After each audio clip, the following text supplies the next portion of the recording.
नमस्कार दोस्तों, कैसे हैं आप सब। आई होप आप सब अच्छे होंगे और हम भी एकदम अच्छे हैं। ये वीडियो है मेरे उन भाई और बहनों के लिए जिनको ये लग रहा है कि यूएई गवर्नमेंट ने हम जितने भी यहाँ पे इन्फ्लुएंसर हैं उन सबको पैसा दिया है, दिरम खिलाए हैं ये सारी चीज़ें बोलने के लिए। ना जाने क्यों लोगों को ये लग रहा है कि हम लोग जो भी ये बोल रहे हैं ना, दैट वी आर सेफ, हम लोग ठीक हैं, ये सब कुछ ना हम खुद से नहीं बोल रहे, हमसे बुलवाया जा रहा है। तो चलिए ठीक है, मैं बोल रही हूँ, जो इन्फ्लुएंसर है वो बोल रहे हैं, इंस्टाग्राम पे रील आ रही है वो लोग बोल रहे हैं। तो क्या आपको लगता है कि एक हमारे गवर्नमेंट ऑफिशियल, मतलब जो इंडियन एक गवर्नमेंट ऑफिशियल है जो हमारी पूरी इंडिया को रिप्रेजेंट कर रहे हैं यूएई में, यानी कि मैं बात कर रही हूँ डॉक्टर दीपक मित्तल जी की, जो कि इंडियन एम्बेसडर है यूएई के, क्या वो भी झूठ बोल रहे हैं? From our government side, we do not see any immediate need for any evacuation or anything because things are stable,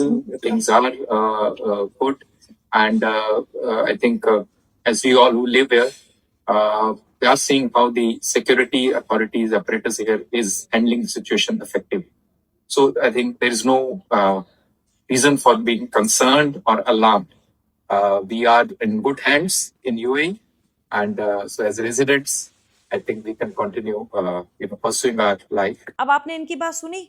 अब आपको क्या लगता है कि मैं झूठ बोल रही हूँ, मेरे जैसे और इन्फ्लुएंसर झूठ बोल रहे हैं दैट वी आर सेफ, तो क्या ये भी झूठ बोल रहे हैं? आप लोग को इनकी बात पे भी यकीन नहीं होगा। और बात रही मेरी पिछली कुछ वीडियो के लिए, उस पे ना मुझे काफी हेटेड कमेंट आए कि तुम ये बोल रही हो, तुम वो बोल रही हो। देखिए गाइज, मैंने इंडिया के लिए या इंडियन गवर्नमेंट के लिए अभी तक कुछ भी नहीं बोला है। मैंने जो बोला है इंडियन मीडिया के लिए बोला है। मैंने सिर्फ इतना बोला, इंडियन मीडिया है ना, वो चीजों को इतना लार्ज स्केल पे दिखा रही है, ऐसा कुछ भी नहीं है। तो मैंने इसमें गलत क्या बोला? मुझे इतना ज्यादा गलत गलत बोला जा रहा है, यहाँ तक कि मुझे ये धमकी दी जा रही है कि तुम फॉरेन मिनिस्ट्री को मेल करो और उनसे बोलो कि वो तुम्हारा पासपोर्ट डिस्क्वालीफाई कर दें। भाई एक बात बताओ, मैं ये बोलती हूँ, मैं क्या मतलब, हर बच्चा होता है वो ये बोलता है कि मम्मा देखो, पड़ोस वाली जो आंटी है, पड़ोस वाले अंकल हैं, वो कितने अच्छे हैं। तो इसका मतलब मैं ये तो नहीं बोल रही ना कि मेरे माँ बाप खराब हैं। अरे भाई, मैंने ये बोला है कि वो अच्छे हैं, मैंने ये नहीं बोला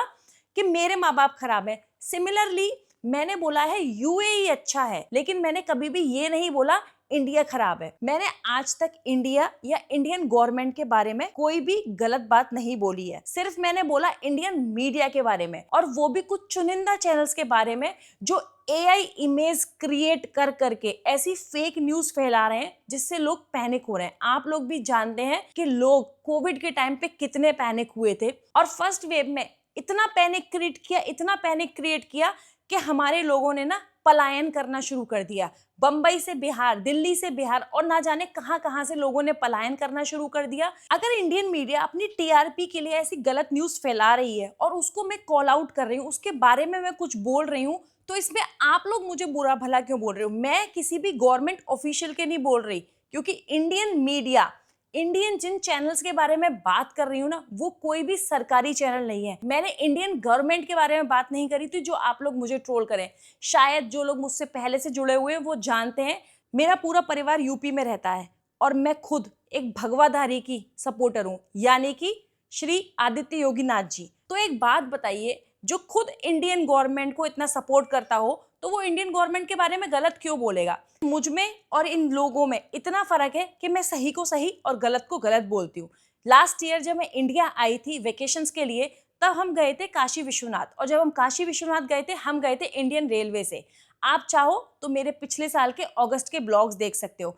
उसमें मुझे इंडियन रेलवे सर्विस इतनी अच्छी लगी थी कि मैंने उनको बहुत ही ज्यादा अप्रिशिएट किया था, क्योंकि जो सही है वो सही है और जो गलत है वो गलत है।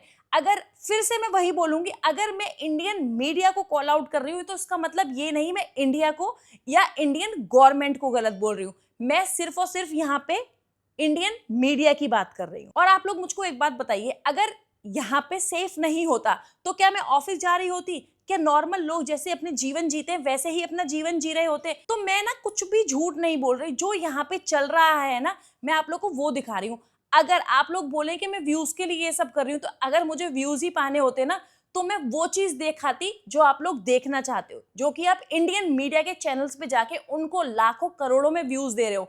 तो मैं भी कुछ ऐसा ही अपना रोना धोना दिखा के कि यहाँ पे हमारे साथ ये हो रहा है, यहाँ पे हमारे साथ वो हो रहा है, ऐसा कुछ भी गलत गलत दिखा के आपसे मैं भी लाखों करोड़ों व्यूज ले लेती। लेकिन नहीं, मैं अपने हजारों व्यूज के साथ खुश हूं, लेकिन मैं चाहती हूं कि जो सच्चाई है वो सभी के पास पहुंचे, क्योंकि आज फिर से मेरे साथ और भी काफी नए लोग जुड़े जो कि इतने रिलीव्ड होते हैं देख के कि उनके बच्चे हैं यहाँ पर, उनके हस्बैंड हैं यहाँ पर, उनकी फैमिली है। वो यही बोलते हैं, थैंक यू सो मच, आपकी वीडियो से ना हमें बहुत ज्यादा हेल्प मिल रही है, आपकी वीडियो से हमें वहां की सारी चीजें पता चल रही हैं। आप चाहे कितनी भी हेटरेट फैलाते रहो, चाहे मुझे कितना भी कॉल आउट करते रहो, लेकिन मैं आप लोगों को वही दिखाऊंगी जो सच्चाई है। फिर से मैं वही कहूंगी, जितना प्यार मुझे अपनी जन्मभूमि से है उतना ही प्यार मुझे अपनी कर्म भूमि से है। और आप लोगों ने इंग्लिश का एक फ्रेज तो सुना ही होगा, support the country you live in और live in the country you support. मुझे यूएई पे, यूएई के सिस्टम पे, यहाँ के सिविल डिफेंस पे, यहाँ की गवर्नमेंट पे पूरा भरोसा है। मैं उनको सपोर्ट करती आई हूँ और मैं उनको सपोर्ट करती ही रहूंगी। आप लोगों को ऐसे ही छोटे छोटे अपडेट्स आते रहेंगे मेरी तरफ से। और जिन लोगों को मेरी वीडियो से हेल्प मिल रही है तो प्लीज एक हार्ट का आइकन जरूर छोड़ें। और थैंक यू सो मच, आप लोगों ने मुझे इतना प्यार दिया है मेरी वीडियोस पे। थोड़े बहुत हेट रेट तो चलती रहेगी। तो मिलते हैं एक और नई वीडियो के साथ, तब तक के लिए thanks for watching, bye bye.